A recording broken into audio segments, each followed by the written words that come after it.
Our second report is from the breakaway province of Abkhazia. Recently, special correspondent Kira Kay traveled there. Here is her report from a place the rest of the world has rarely seen.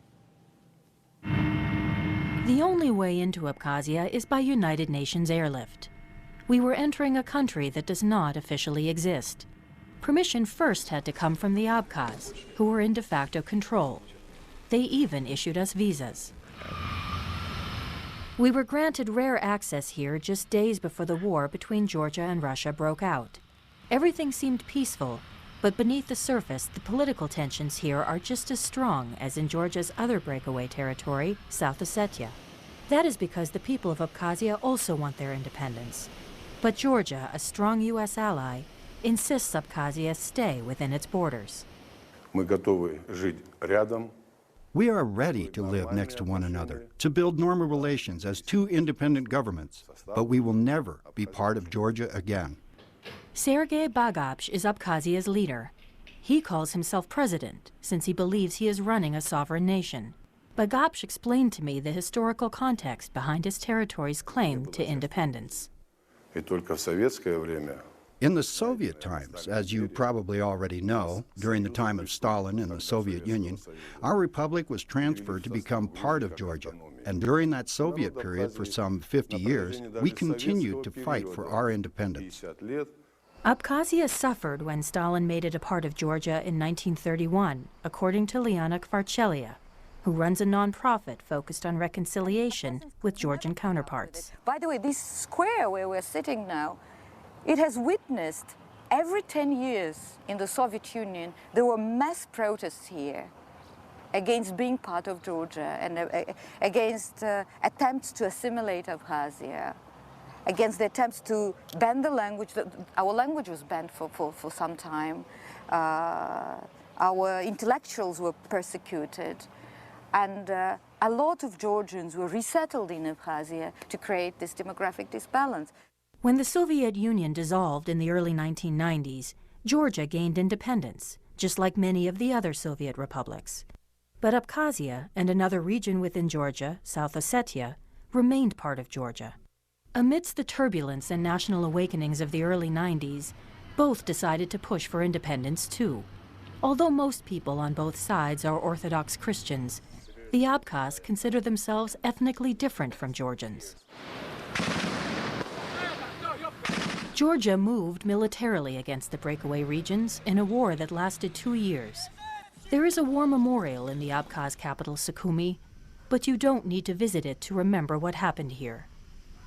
On every block, on every corner, empty shells stand where beautiful villas once hosted generals and leaders. Billboards all over town remind citizens of the heavy price they paid. Both sides have made harsh accusations. The Abkhaz say deliberate attempts were made to erase them from history. The Georgians claim they were ethnically cleansed. And indeed, even today, 15 years later, more than 200,000 people driven from Abkhazia during the war now live as refugees in Georgia, many in squalid settlements near the border, unable to return. Is based on... Maxim Gungia is only 32, but he has already spent a decade in the Abkhaz government, and he remembers the 1992 war very well. What are your memories of those days? Very bad memories. It's a very strange situation when you start to understand human reality, human identity. And humans are could be very cruel, very rough. It's very strange to see how people change in a second. And there was a lot of violence against ethnic Georgians, too. You're right. This is war. It was a lot of crimes, I would say. When the fighting starts, you already can hardly say who is right, who is wrong. It is very, very sad situation. Isolated from the outside world and punished by international sanctions, the Abkhaz say they had to turn to their neighbor to the north, Russia, to survive. There are a lot of players who are interested in restoring Georgia's territorial integrity, but very few ones are interested in developing Abkhazia internally. Liana Kvarchelia met us outside the hulking remains of the former Soviet administration building, destroyed during the war and left in ruins as a reminder. The only open window or open door, if you like, was Russia. So the effect of Georgia wanted to isolate us from the rest of the world, including Russia. But the result was that we were isolated from the rest of the world except Russia. So Russia was the only route for us. So when Georgia is now complaining that we are too dependent on Russia or there is too much Russian influence, I think this is the consequence of the policy of isolation that Georgia initiated. 80% of Abkhazia's estimated 200,000 residents now hold Russian citizenship and Russian passports. It's the only way they can travel to the outside world. And many elderly here receive monthly pensions from Moscow. Russia is Abkhazia's only official trading partner. And Russian tourists like these who come to enjoy the Black Sea beaches don't seem to mind lounging next to rusty relics of cargo ships or strolling the streets past bullet-scarred buildings. And this Russian tourism has helped shore up the economy. Vegetables, bread, cheese, and other life staples, like vodka, are now easily bought in the market. But you must pay in rubles, as the Russian currency is the only one accepted here. Gunjia is proud of what Abkhazia has built. Some friends of mine from other countries, they ask me, how Abkhazia managed to start building democracy after war. Why didn't you become some military regime or whatever?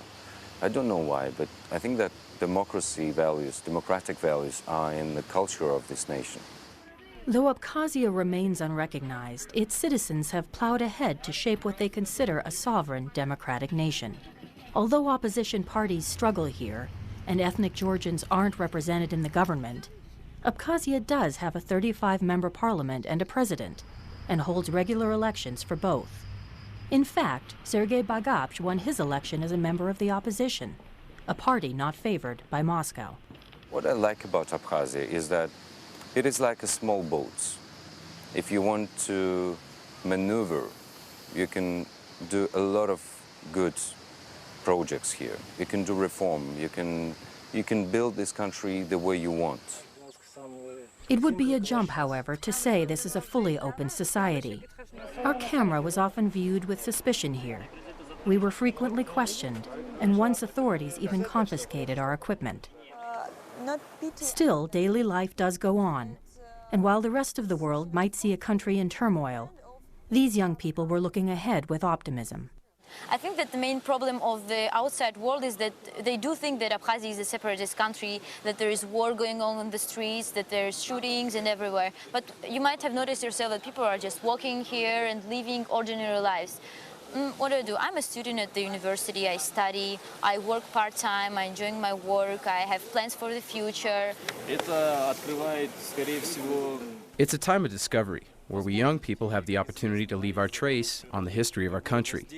We have the opportunity to build a country, to develop it economically, in terms of education or in any other field. It's a good time. If you have any recommendations. But Maxim Gunjia says all the positive developments he sees here would end if Abkhazia went back to being part of Georgia. The independence issue is not just to have a flag or passport or a country. For us, it is a matter of self-preservation. We clearly remember the time when we were part of Georgia and what would happen afterwards. And we don't want to risk anymore. And if there is a choice between living for generations in an unrecognized country or to be part of Georgia, we all would rather choose to be unrecognized for many other years instead of putting life of our families and children into risk. I'm very much afraid. But Georgians, like this man in the border town of Gali, whose home was burned during the fighting with the Abkhaz in the 1990s, also were fearful before this latest violence broke out. I'm afraid a little bit, all the time. And indeed, this week, the Abkhaz seized territory in this Georgian-populated border area, and President Bagapsh declared that a negotiated settlement no longer is possible.